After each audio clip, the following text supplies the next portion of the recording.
So the right is now noticing that Bernie and AOC are getting gigantic crowds and really shaking up the political world and getting people excited for a counter vision to Trump, getting ready for people to fight back against Trump and, usher in social democracy in this country. And the right is noticing, and there's some different reactions that you're getting. Now, what you're about to hear here is some MAGA freak. He's former House Judiciary. Oh, excuse me. Hold on. Let me see. Democratic strategist Julian Epstein argued over the weekend. Likes broad appeal. She embodies an OnlyFans. Okay. This is crazy. So I was wrong. I was wrong with who this person is. This makes it even worse. So here you're going to have the Republican. The Republican, I think, says some actually very true things. The Newsmax host says some true things about AOC.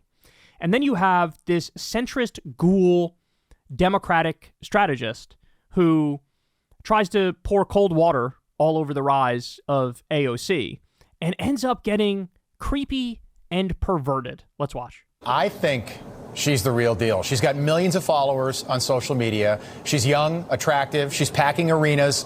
We treat her like she's an idiot on the right, but the left did the same thing to Donald Trump, and he's a two-term president. I think she's for real. What do you think? I don't. I disagree with that. I think she's got incredible appeal within the progressive bubble, but I don't think she has broad appeal beyond that. I don't think she has appeal to the centrists of the party, and certainly not a majority of the American electorate. You're getting 38,000 people showing up to rallies. There was one rally in a rural area of California where nearly half the population of the town showed up.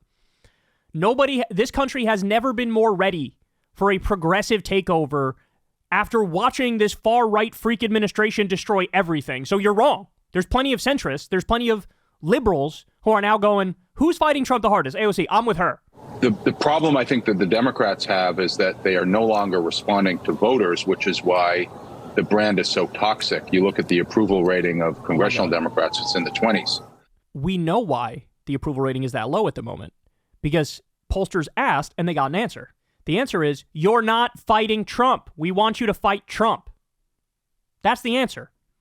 So he totally misinterprets that. Oh, Democrats aren't representing the voters anymore. Well, that's the point. And somebody like AOC does actually represent the voters because she's fighting back against Trump. And when you go issue for issue on the things she's going to fight for, higher minimum wage, universal health care, PRO-Act so everybody can join the union, paid family leave, and things of that nature, that does represent the people, and that's one of the many reasons why she's soaring right now.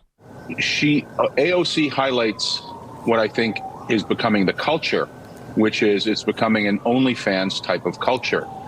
These politicians are interested in appealing increasingly to a narrow cast of online activists, donors, foundations, activists, who will all exalt them as heroes within the progressive movement. Okay. Now let's just pause here to point out what this guy wants to see is you need to snuggle up to big money donors. You need to snuggle up to the oligarchy again. You need to snuggle up to the corporations again. How dare you talk to activists and work with activists? This is like OnlyFans culture. OnlyFans?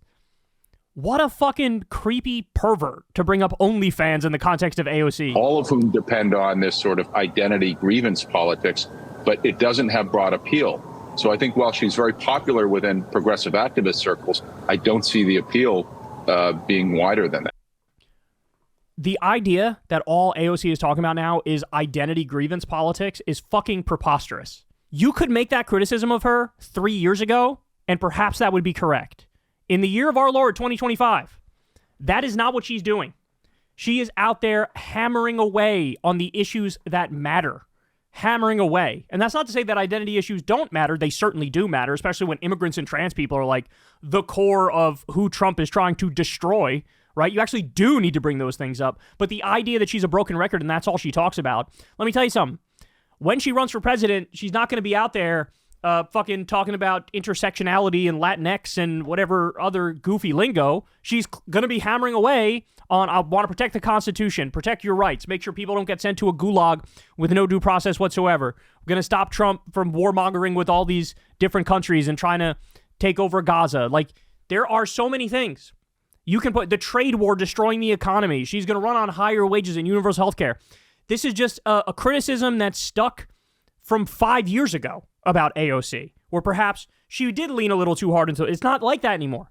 And that's why her and Bernie are packing out these arenas in tremendous fashion. Now, one more time, I want to play for you again the beginning, because what's interesting is the Republican host seems to understand the appeal of AOC way more than this centrist Democratic ghoul. Listen again. I think she's the real deal. She's got millions of followers on social media. She's young, attractive. She's packing arenas. We treat her like she's an idiot on the right, but the left did the same thing to Donald Trump, and he's a two-term president. I think she's for real. What do you think? What Republicans seem to get, or many of them do, which Democrats don't, is that Democrats are stuck in this mindset of like hierarchy and order and whose turn is it and seniority. Whereas on the Republican side, it's just the cream rises to the top, and whoever gets the most noise is going to make the most noise and get the most eyeballs, and then they're going to end up being a leader. It's a way more egalitarian mindset in terms of who rises to the top of the party on the right. I mean, that's what the whole rise of Donald Trump was, right? It's like they wanted the voters and the people wanted him, and so they were like, okay, I guess he's the one. Whereas on the Democratic side, they've tried so hard to like put a lid on what the voters actually want. And now you have a Republican looking at it and being way more objective about it. You know, hey, she's young, she's good looking, she's a fighter, she's got all these things going for her. She's great on camera, and like the other guy just doesn't fucking see it. And by the way, look at him. He looks like he's got the head of a baby bird. This guy, I'm not too concerned about this guy's take on optics, okay? Going on fucking Newsmax looking like a pasty, half-dead person with bird hair, okay? So it's fascinating that like the Republican gets it and the Democratic strategist doesn't. Because by the way, what do we know about Democratic strategists? They're all fucking useless. Right? They're all useless. That's why I like what Kat Abu-Ghazaleh said.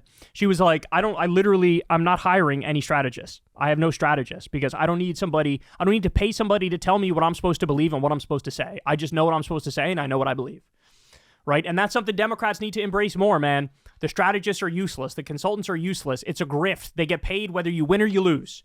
Right? So, it's kind of amazing that the Democrat doesn't see it, but the Republican does. And Democrats like this guy are in for a rude awakening in the next primary, because what you're going to see is the biggest fighter, the loudest voiced, the strongest one is going to win. It's not going to be like, oh, it's this person's turn anymore. It's not going to work. It's not going to work. Whoever leadership shoves down our throats, it's not going to work. You will see. All right, guys, that's the show, y'all. Love y'all very much. Everybody do me a big favor. Please click like, click subscribe, all that fun stuff. Click that bell icon so you get a notification every single time a video drops. And yeah, that's all I got for you. Thanks to everybody who supports the show on Patreon. Literally couldn't do it without you. And I'll see y'all back here tomorrow. Peace. Hey, y'all, do me a favor and like and subscribe. It helps out big time in the algorithm. Click the bell as well for notifications when videos drop. And watch that video on screen right now. You know you want to.